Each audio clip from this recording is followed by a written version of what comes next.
For most of us, if we could just act on what we already know about health, finally change those 2 or 3 basic health habits we've been meaning to change, we'd experience a dramatic improvement in overall well being. But knowing what to do and actually doing it are two very different things. We need an approach that supports true personal health transformation. And this is why I launched a new membership based health service called Adapt 180 Health. As a member, you still get answers from licensed functional medicine practitioners and even custom nutrition plans from licensed nutritionists, but it doesn't stop there. You also get your own board certified health coach, an expert in lasting behavior change. Get the support to truly transform your life and unlock more health, joy, and resilience. Visit adapt180health.com. That's adapt180health.com to learn more and download our free ebook. Hey everybody, Kresser here. Welcome to another episode of Revolution Health Radio. This week I'm excited to welcome Dr. Carolyn Leaf as a guest. She's a communication pathologist and cognitive neuroscientist with a master's and PhD in communication pathology and a bachelor's in logopedics, specializing in cognitive and metacognitive neuropsychology. Since the early 1980s, she's researched in mind-brain connection, the nature of mental health, and the formation of memory. She was one of the first in the field to study how the brain can change, which is neuroplasticity. We've discussed that several times, one of my favorite topics, with direct mind input. Dr. Leaf has helped hundreds of thousands of students and adults learn how to use their mind to detox and grow their brain to succeed in every area of their lives, including school, university, and the workplace through her theory called the geodesic information processing theory of how we think, build memory, and learn. I'm really looking forward to this conversation. As I mentioned, I'm fascinated by neuroplasticity and the implications of that very exciting field for both physical and mental health. So let's dive in. Dr. Caroline Leaf, it's such a pleasure to have you on the show. I've been looking forward to this conversation. Oh, thank you, Kresser. I am really excited to be on your show. Love what you do. So before we dive into the topic of your most recent book, I just want to learn a little bit more about you and your background and what brought you to the work that you're doing right now. You were really a pioneer in the field of neuroplasticity, which is definitely an interest of mine, and I've talked a lot about it on the show. So how did you get interested in that? And I'd love to hear as well. I know early on there was a lot of resistance to the idea of neuroplasticity in the field of neuroscience. Old ideas die hard, right? So Oh, tell us a little gosh. bit about that experience that you had getting into that early on, and the resistance that you faced, and what unfolded from there.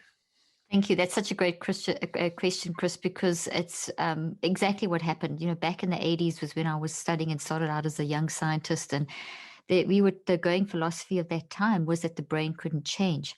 And it just didn't make any sense. And I remember sitting in my neuroscience lectures, and I was doing a super interesting degree that was a combination of neuroscience, medicine, linguistics, communication, all these different, they kind of were experimenting with this degree, and they mixed 2 degrees together. And it was really heavy going. And I remember thinking, why am I doing this to myself? But in retrospect, I'm so pleased I did, because I would never have gone into, I was going to do neurosurgery. I was going to do that and then go into neurosurgery. And I'm so glad I didn't, because I was sitting in a lecture once and one of the professors just said, maybe there is a difference between the mind and maybe we can change our brain even though we don't think we can. And that was all I needed. And I started asking the questions, started my research. Most of my professors said that's a ridiculous question.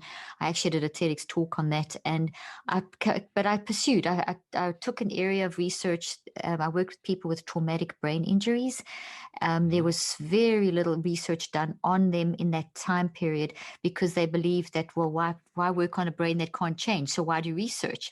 Which is such a crazy question. So I was like, okay, well, give me the worst situation. So they said, okay, well, take traumatic brain injury, see what you could do. And that was, as I said, the challenge I needed. And I ran with it and started researching what is mind, what is brain, what's the relationship, what is a thought, what is a memory, and how can we systematically drive our mind to change our brain, to change our behaviors. And I did, as you mentioned, some of the first neuroplasticity research in my field in that time. And by the mid 90s, it was accepted that the brain could change. And So I watched over the 38 years of my career so far. I saw the change happening of people recognizing that, hey, we can change our brain. But then an interesting thing happened, Chris.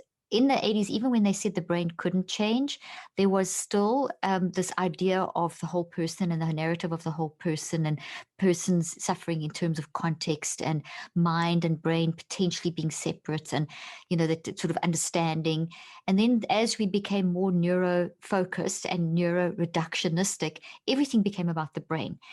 Everything was, well, the brain made me do it. So we're currently in an era where and it's wonderful that we have this research on the brain, but it has been at the expense of the mind. And the mind research has been very much relegated to the sort of realm of the philosopher and sort of saying that this is the hard question of science and we need to focus on, what we can see and touch and hear and feel. And the mind was pushed aside. And now the narrative is that the brain produces the mind and that thoughts are generated from the brain. And that's not even accurate. It's not, if you look at the actual research studies, people are doing things. They're in the studies doing stuff, being told to respond to a picture or talk about their life or something. So they're thinking and feeling and choosing, and then the brain is being measured in response. So it's kind of back to front, because then they say, oh, the brain made them do that. So that worried me a lot. That's worried that trajectory really concerned me, and it's why I pursued the avenue that I went into, which was to really develop a theory of mind and understand how it works. What is a thought? What is memory? What is the difference between the mind and the brain? How do they relate? And the biggest question of all, can we control our mind? Do we have a sense of agency? And if we do, how? What do we do? And for my traumatic brain injury patients, it was phenomenal, because they were going from literally being written off to being able to go back to school and get university degrees and go back to work. And then I was working in all kinds of environments, war-torn Rwanda and apartheid South Africa and post-apartheid South Africa and all different socioeconomic classes and groups and corporates and schools and I went everywhere and every situation that I could get into to do behavioral research and clinical application to understand just the human mind and how people basically function. And that's basically ended up in, I've written 19, this is my 19th book, and this is the sort of pinnacle of my books, because it really hones in on the accumulation of my research over the years of what mind is and so on, and how we can manage it, how we do have a sense of agency, and how we need to develop that and train this young with our kids. We need to be teaching our kids as young as 2 and 3 about their mind and how to develop their mind. And because your mind is always with you. You wake up with your mind, you go to bed with your mind, you eat with your mind. We're using our mind now. So we need to understand our mind. And that's really what this book is about. Great. Yeah, this is something that I'm, as I mentioned, really fascinated with, and we could go down a number of different rabbit holes. But I recently read Annika Harris's book, Conscious. I'm not sure if you're familiar with it, but I've heard it, but I haven't read it yet. Yeah, it's very good. She summarizes a lot of the current dialogue and debate around consciousness and what it is, and the hard problem, which you just referred to, the hard problem of consciousness. So just to frame the discussion that we're going to dive into, for folks maybe who haven't given this as much thought, can we, at the risk again of going down some rabbit holes, can we come up with some definitions for the mind, the brain, how the mind is distinct from the brain, how the mind is connected to the brain, and maybe even consciousness, if that's something we can do realistically in a short period. Yes, it's a great angle to go down, Chris, and I think it's vital, because in order for a person to realize they have agency of their mind, you have to know what it is. So I've worked very hard to simplify what they, as you mentioned, the hard question of science. And I don't think is the hard question of science. It's the obvious question of science, because just to ask that question, you've just used your mind. So you can't get away from your mind. As there's a quote in my book that I say, you can go 3 weeks without food, you can go 3 days without water, you can go 3 minutes without oxygen, but you don't even go 3 seconds without using your mind. It's 24/7 your mind is going. So the first part of my book, Cleaning Up Your Mental Mess, I explain a lot about mind. And basically, after all these years of research, we can define mind as something. I'm going to explain it in 2 ways. I'm going to give you the psychological definition, very simplistic, and then a little bit of a sciencey sort of visual to help people put it into perspective. So essentially, your mind is how you think and feel and choose. Those three things always go together. You're always thinking. And when you think, you're always feeling. Thinking, you can't think without feeling. And you then, if you think and feel, you're choosing. So you're always thinking, feeling, and choosing. And that is mind. Mind is how you think and feel and choose. And during the day or when you're awake, you're very consciously doing this. And then when you go to sleep at night, obviously your conscious mind is not operating, but your non-conscious, N-O-N, non-conscious, is operating 24/7. So right now, as we're talking and the listeners are listening, the non-conscious mind, N-O-N, non-conscious, and the conscious mind are operating simultaneously. The subconscious is the bridge between the non-conscious and the conscious mind. So the non-conscious mind is the biggest part of us, the most intelligent part of us, where all of our experiences of life have been converted into thoughts with all the embedded memories right from when at a certain point in the womb to the age that we're at today. So we all have these trillions and trillions of thoughts that are holding all our experiences, our belief systems, our nurturing, everything that's being converted by our mind. So right now, to give perspective, as the listeners are listening, they are hearing sound waves. They're hearing my words, but those are actually sound waves. The reason that you can hear words and make sense of what I'm saying is because of your mind. So your mind has taken the sound waves and you've been thinking, feeling, you think, feel, and choose. You receive it, think, feel, and choose to process it. So your thinking, feeling, choosing is your mind processing the sound wave, then pushes that through the brain. The brain then responds electromagnetically, chemically, and genetically, and that activates the growth of proteins and in the little branches called dendrites in the brain. And my words are being converted as we speak at 400 billion actions per second and faster into these little protein branches in the brain. So as I add more information, so you grow more branches because it's more information. But it's the thinking, feeling, choosing mind that is doing the converting process. The brain, on the other hand, is the physical substance that the mind works through. So the physical brain and body, we could say, if you want sort of an estimate, is around about 1 to 10% of who we are as humans. And the mind, the non-conscious, conscious, and subconscious are about 99% of who we are. And there's a lot of work that's been done in physics and quantum physics and gravitational field work. A couple of Nobel Prize winning scientists a couple of years back won the Nobel Prize for their work in gravitational fields, which is opening up enormous doors and avenues for us to start understanding the force of the mind. But it's like the mind is this gravitational field around you and in you, and its relationship to express your mind, you have to have your brain and your body. For your brain and your body to be alive, you have to have your mind. So it's this relational force. So if you imagine the easiest, also another easy way of visualizing this is to imagine a piece of white paper. And if you put a pile of iron filings on it, you may have done this at school. And then you take a magnet and you put it in the middle of the iron filings, and suddenly the iron filings have arranged themselves into this beautiful pattern around the magnet. I don't know if you recall ever doing anything like that, Chris. Yes. Well, that pattern is an electromagnetic field that is the relationship between the gravitational force and the properties of the magnet. So if you imagine the magnet's your brain and the mind is the gravitational field around the brain, the magnet, you can't see that gravitational field until you actually have something like iron filings in that shape, which then show you that there's actually a field there, because the iron filings are arranging themselves in the field that is surrounding the magnet. And that's kind of what the mind is like. The mind is this gravitational field, the brain is the magnet, and we have got this unique field, and if there's this relationship and the iron filing shape, you could equate that to the behaviors that people see. So what you say and what you do is a result of the interaction between your mind and your brain. So that's just another sort of analogy to help put that into perspective, mind and brain being separate but having this inseparable relationship. And when you understand that and you start sort of getting a handle that I'm not just physical, because if you're dead, your brain can't do anything. I can hold up a dead brain in my hand all day long. It's never going to produce a thought. What's producing the thought is the relationship between the mind and the brain. And I mean, you've got your own unique gravitational field, and I've got mine. Einstein did work on this back in the early 20th century. He was talking about the photons and the electromagnetic fields that we basically have around us as humans. And that's part of, when people are dead, they don't have that anymore. So it's not something weird. I mean, this is hardcore science that we're talking about. And It's so beautiful because it's so unique to each of us. So mind is how you think, feel, choose, and brain is the physical, and they work together to produce what you have a functioning human in society. And this process can be directed. You can direct your mind. You use your mind to systematically direct your mind. So it's like you've got a wise mind and a messy mind.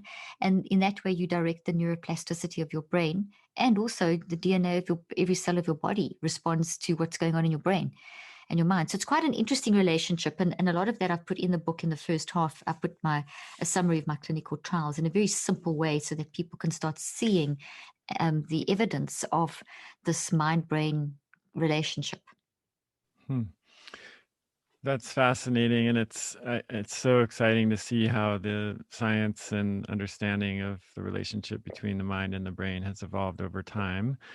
What about consciousness? I know this is an area of still considerable debate in the scientific community. So what is your thought and position on what consciousness is? Okay, so I have a whole section in the book too about that, and it's one of my favorite things to talk about because consciousness is what we're in at the moment. It's the ability to consciously and deliberately and intentionally be aware of our surroundings and to respond in a very experimental way. We're all kind of operating like little mini scientists every moment of the day, because as you open your eyes, you're experiencing life, the emails, the texts, the conversations with your family, your work, your exercise, food, all of that is you as a person interacting with your environment. And every experience is consciously perceived, and you think, feel, and choose and convert it into these thought trees in your brain, which then become the source of what you say and what you do.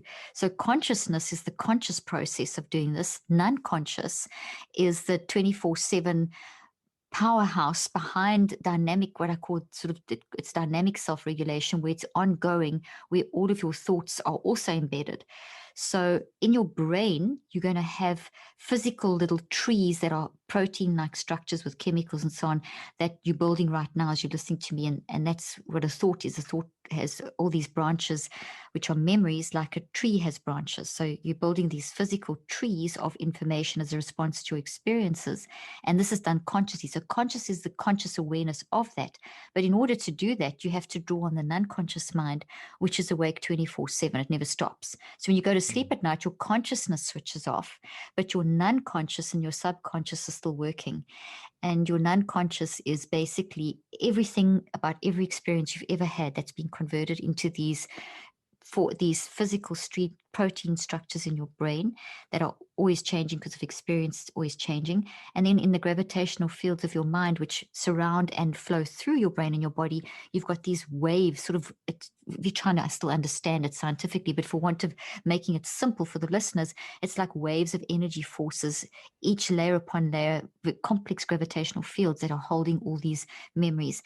So like right now, as you're listening to me, and as the listeners are listening, I'm speaking these things about mind and consciousness. As I'm speaking, other thoughts are coming into mind, like maybe things about mental health or things about toxic thoughts and trauma and how do I get my mind under control, whatever. I don't know what's coming into their heads, but I do know that what is moving up from the non-conscious to the conscious mind are existing thoughts with their embedded memories related in some way to this topic.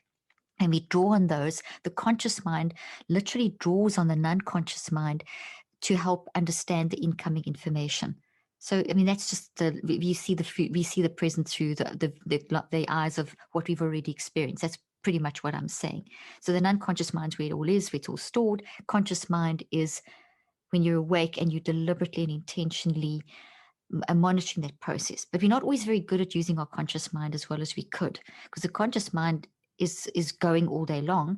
Non-conscious mind's going 24/7. What we're not that good at, unless we train ourselves, is to self-regulate the conscious mind. And that's where my work comes in, is, what is, if the conscious mind is this conscious thinking, feeling, and choosing, and the non-conscious mind is this non-conscious, incredibly fast, 400 billion actions per second thing that's happening 24/7, driving the conscious. How can we correlate this, and how can we draw on the wisdom of the non-conscious? Because in the depths of our non-conscious is that survival instinct, which the scientists call wired for love mode or optimism bias. we instinctively know the right thing. If you really think about it, we know what to do. We know what the right thing to say is. Those aha moments, those bursts of, wow, I just gave the most amazing piece of advice, or this wonderful thing happened. We've got the depths of this wisdom inside of us, and we can consciously and deliberately tap into that. And we can consciously and deliberately be very conscious about how our mind is being managed. So, for example, right now, I know we can't see each other, but whoever's listening, you can see yourself.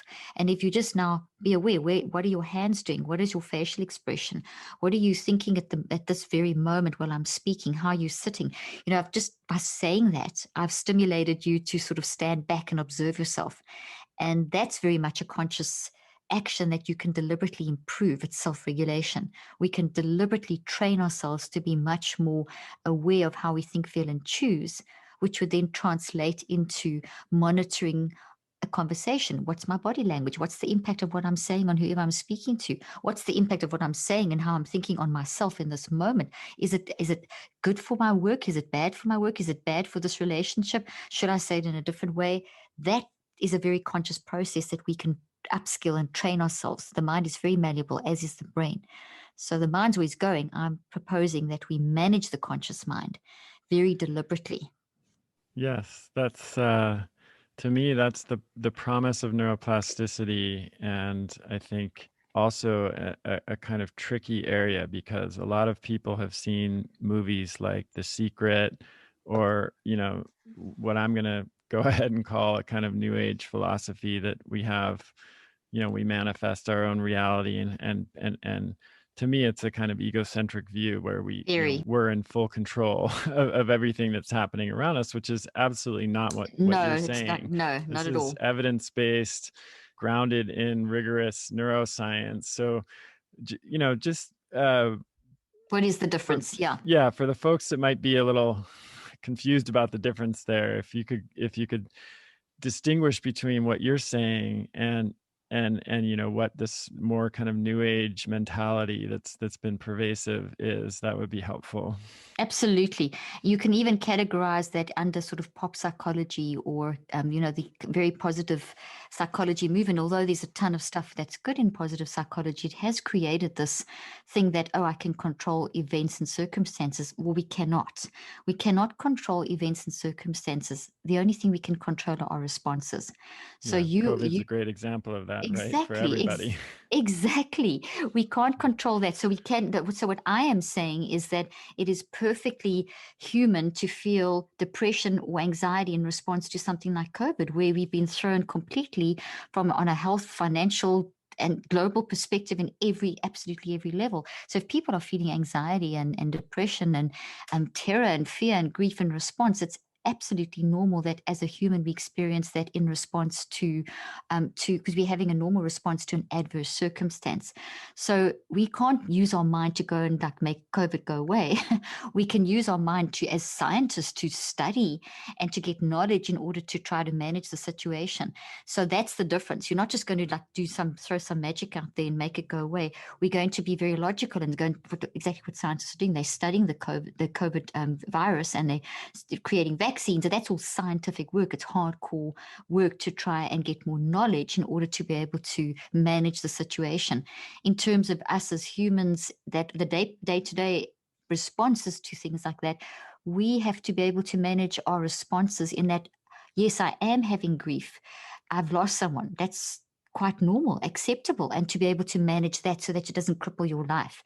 Yes, you're depressed because maybe your business has gone for a loop, and so many people are down huge percentages in their business income, which is tremendously worrying. And obviously, that's a normal response. If you're worried about your financial status because of COVID, that's a very normal response. It doesn't give you a neuropsychiatric brain disease, and it's no magic potion is going to make that go away. But what you can do is learn to manage your emotional reactions so that you can actually think clearly.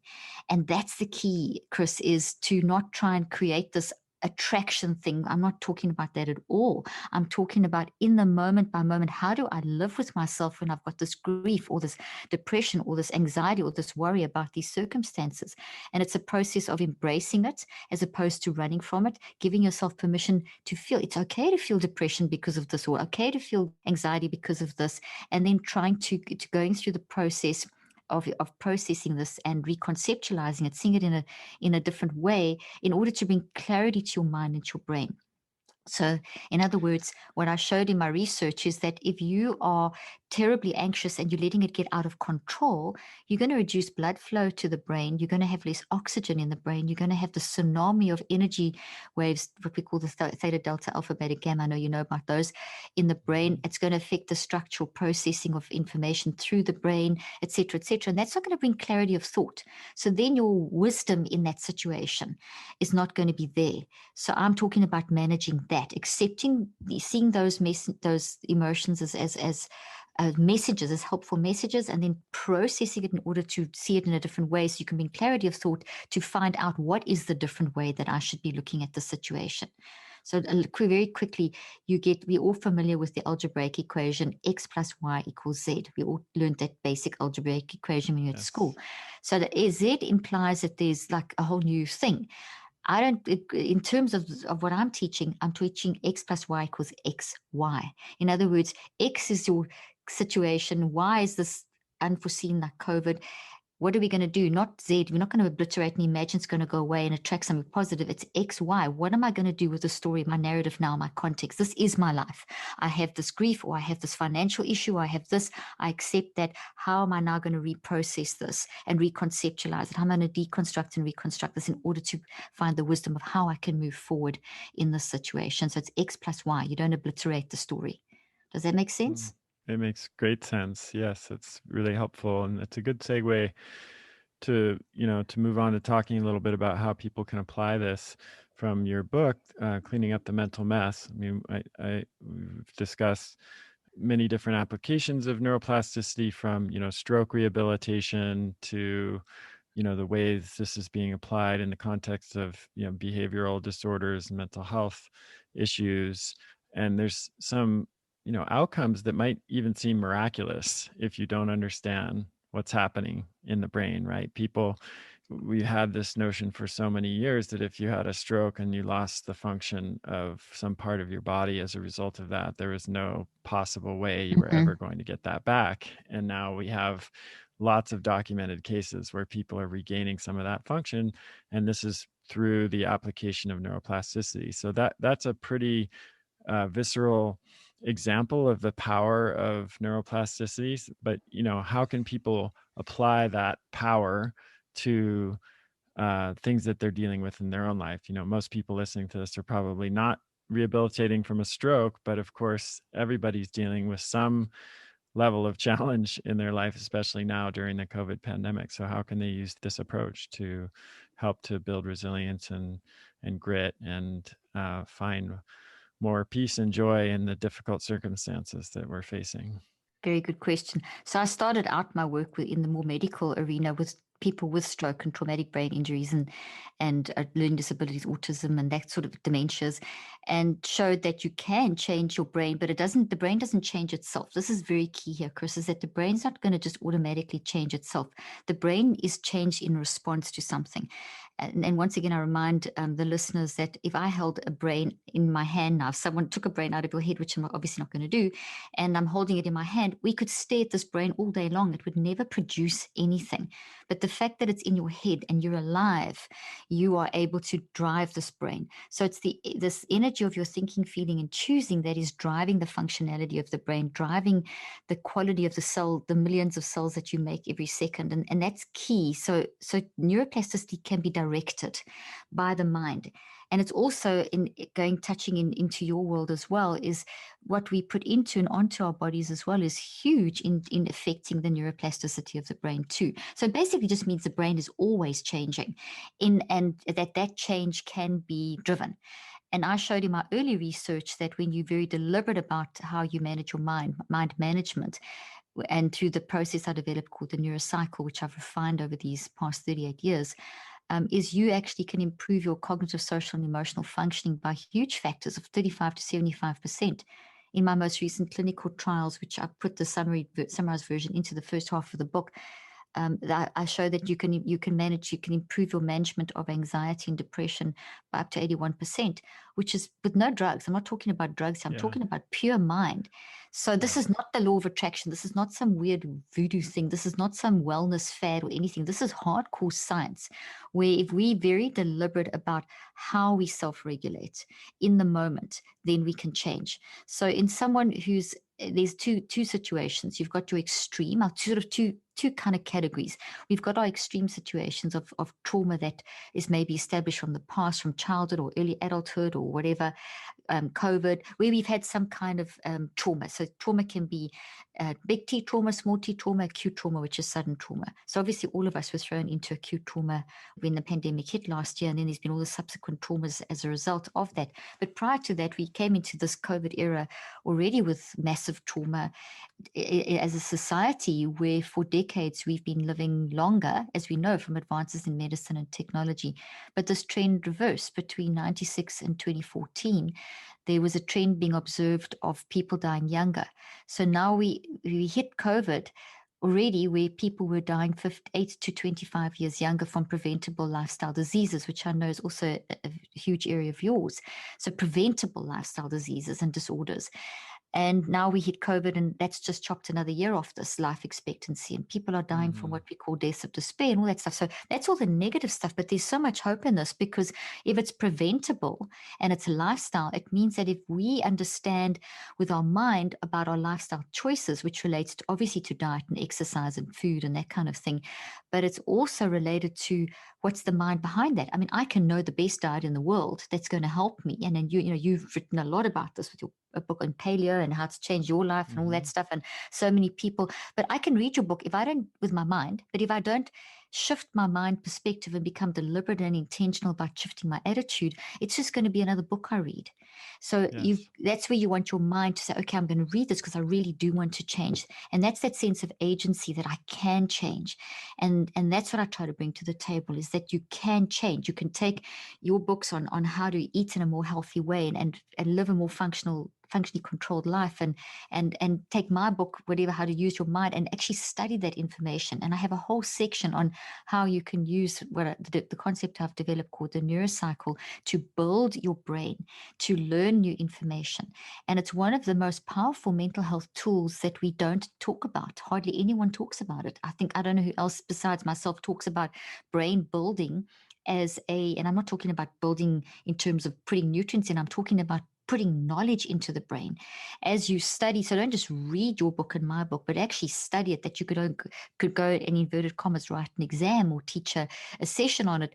Get it as you learn information to the point where you know it so well.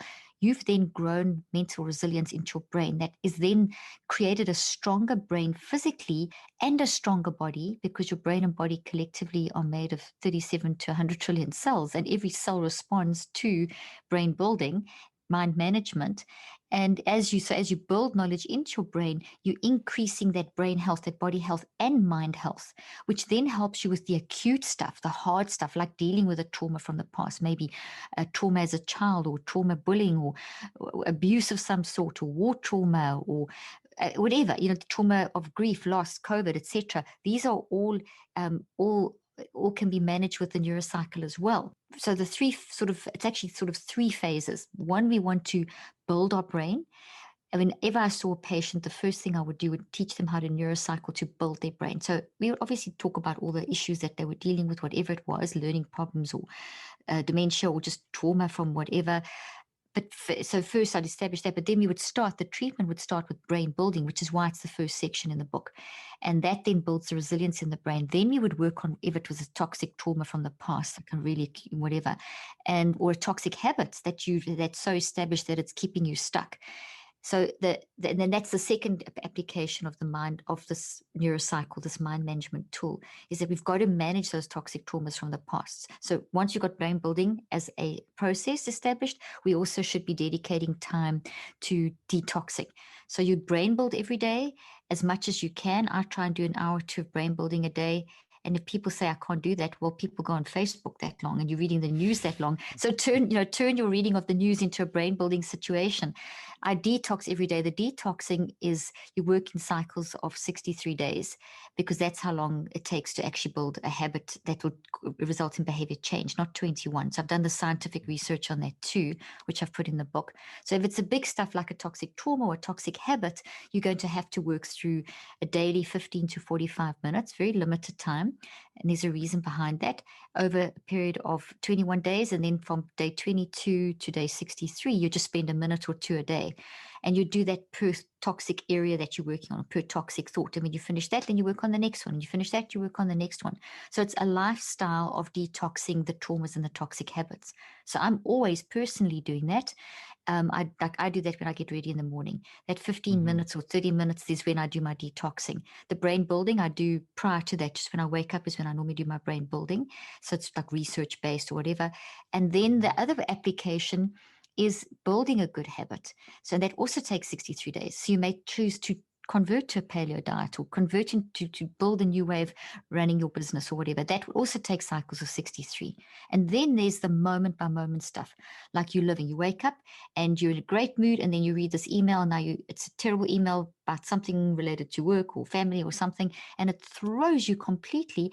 And now you've got to get your head back on or get yourself together because you have to go and do whatever, a Zoom meeting or a presentation or a business meeting or whatever or something. And you've now been thrown. You can use the neurocycle in that moment by moment. Let's say you catch yourself people pleasing and you just keep, people, and it's taking so much of your time and destroying you, or you're ruminating, or you're overthinking things, or you sabotaging yourself with anger, or the neurocycle can be used to help with all of those as well. So it's pretty much your mind is always working. As I said, you don't even go 3 seconds without using your mind. All I'm saying is that you can learn to manage the process. This doesn't mean that I've got it all together yet, but I have a tool to get it. I am so much more efficient that if I, for example, have an argument with my husband or something, because we all work together, I've got 4 kids, 3 are in the business and my husband, and it's super easy to get irritated with your Oh, yeah, family. sure. Super easy. And I'll use the neurocycle, like, if I have an argument, I catch it quickly. So my ability to self-regulate and to get out of a situation and out of something that would have consumed my day of worrying about if this one said that or if this happened or that happened, I don't do that anymore. I get myself back under control so that I can have my mind and brain working at their peak performance. Doesn't mean I solve everything immediately, but because I'm mind managing, I'm going to get to those solutions more efficiently. And that's what we saw with our clinical trial. People that were extremely depressed. I mean, that suicidal, given up, tried everything, done everything in terms of treatment, the current treatments, and not being able to even function. Within 21 days, had shifted from saying, I am depression at day 1. I am clinically depressed. I am depression. My life's going nowhere. I've got no hope. To within 3 weeks saying, I'm not depression. I am depressed because of the sense of agency. By day 63, they said, I know now why I'm depressed. I know now how to manage it. And behavior was changing in terms of cognitive, social, emotional functioning back at work, et cetera, et cetera. So this is science-based stuff it's just practical day-to-day. What do I do with my mind that's constantly going? All my thoughts that are constantly going. I'm giving you sort of a system to help you organize that so that you can respond in the most efficient way that will keep your mental peace. I love it. And particularly the part about habit formation is so important because so much of what we do is habitual, right? I've seen Exactly. different statistics thrown around, but a large majority of the actions that we take on a daily basis, and as I've argued, of course, in the context of our health coaching program, helping people to be able to change their habits is probably one of the most important steps we can take in terms of addressing the public health challenges that we're facing, because it's not just a question of information. A lot of people know what they should be doing. It's a question of actually being able to do that and develop that new habit, like you said, which takes time. It's not something that happens overnight. It takes at least 63 days, according to your research. And it's been horrifying to me to witness how the pandemic of COVID-19 is intersecting with the pandemics of lifestyle-induced chronic disease. Of It's course, we unreal. know Mm-hmm. diabetes and obesity put you at 2 to 3-fold greater risk for hospitalization and death from COVID. Mm-hmm. we have to get a handle on this, urgently. And Exactly. it's no longer a question of just, oh, this is something that might happen to me in 10, 20, 30 years down the line. Human beings have a really hard time, responding to threats in that time frame. uh, Yeah. 30 to 50 years or 100 years away, like climate change, or I might die 5 years earlier, 30 or 40 years from now. That's a difficult circumstance for humans to respond to. But COVID has made this so much more immediate and time sensitive. So true, Chris, and what you're saying. I actually put a whole chapter in the book on exactly what we're talking about now in terms of how we entered the pandemic, with this reversal of lifestyle trends, as I mentioned earlier on, and you can track it back literally to about 40 years ago, where the trend started changing, which was sort of the mid 90s, mid late 80s, and at that time was when we introduced processed foods, the industrialized food movement, which became huge. And then also the psychiatric change in the sort of mental management, more mind management, shifted from the narrative of the whole person and context and team to a brain disease. And I mean, that shift has impacted people dramatically. And now we're sitting all these years later with a lot of what iatrogenic brain issues, where we've got like Mm-hmm. medications causing, shortening lifespans and that kind of stuff, where you're not having enough informed consent about, what these drugs do to the brain and so on and like that. So we entered into the pandemic with that. So we do have to, and as you quite rightly said, and I also talk about that in the book, is that we have to, there's so much data. How do we shift attitude? There's knowledge out there and there's skills out there, but we've got to shift people's attitudes you've got to have all three factors, knowledge, attitude, and skills, before people will actually make the change. And that's what I've tried to do with my research and with this neurocycle. You can feel the immediate effect. I mean, it's unbelievable when you start using it in a like a little thing like people pleasing, which is not a little thing, it's a big thing, but in a moment where you have an argument and you've got to go on a podcast, or you're in a situation where just someone responds how you don't expect them to respond, and you don't quite know what to do in the next moment. You can use a neurocycle in those moments, and you can experience the benefits immediately of basically mind managing, and then apply that, get into that and then apply that on a greater basis, so that they then take the content. And if we can get on, that's where the brain building also comes in. Is brain building is, this is the knowledge out there to improve. Let me study this and really understand this and build this into my brain and recognize that I need this knowledge in order to change. And then the other third factor is the fact that we in this quick fix mentality. Technology has brought this philosophy of thinking where everything's got to be quick. Just give me a tablet and suppress the pain, and give me 5 steps. Boom! I want my mind right in 5 steps. Your mind won't come right in 5 steps. Your mind is going to take the rest of your life to come right. So we're going to have messes all the time. We need to accept that it's okay, as long as we manage them. As I said earlier on, I still have mental messes, but I know what to do, and they're less and less, and I get back on track much quicker. And you can be proactive in building the kind of resilience in your mind and brain, because your brain just does what your mind tells it to do. So you can become much more resilient in your mind and brain when you self-regulate. And when you which is what the neurocycle teaches you to be very conscious. We spoke about consciousness early on, but very conscious and deliberate about, what am I thinking? What am I feeling? What am I choosing? Is this going to work for me? Do I need that? What impact is that going to have? And that kind of shift, and the recognition that it's not a quick fix, that you have to do, for behavior change, you have to do minimum of 63 days, 9-week cycle, which is cycles of 3 weeks, 3-week cycles, 63 days, 9 weeks, in order for change to happen. And we see that in the body as well. I mean, you'd know this. If you have a blister, it's going to take you more or less 3 weeks for that blister to heal. If you have a major surgery, it may take you 3 lots of 3 weeks. But our body physically heals in these cycles. But in order for full manifestation, and so the mind also goes through these 3-week cycles. But for behavior change, where you actually are doing that new thing, you are eating in that way, you are exercising, you are getting that pattern of arguing that keeps getting you into trouble at work, it is under control, and you're not, as you triggered to argue in that way, you now have it under control, and you don't argue in that way. So now you're progressing at work, and you're getting more creative, and that your relationship's improving because you're not doing whatever. That's you will see the benefit. If you want to see the benefit, you have to work in cycles of 63 days for behavior change. Most people, interestingly, Chris, will give up around day 3 to 7, but somewhere between day 4 and day 7. And that's, it's a pity. Then you remember, oh, I did work on that. Why is it not changed? Why am I stuck?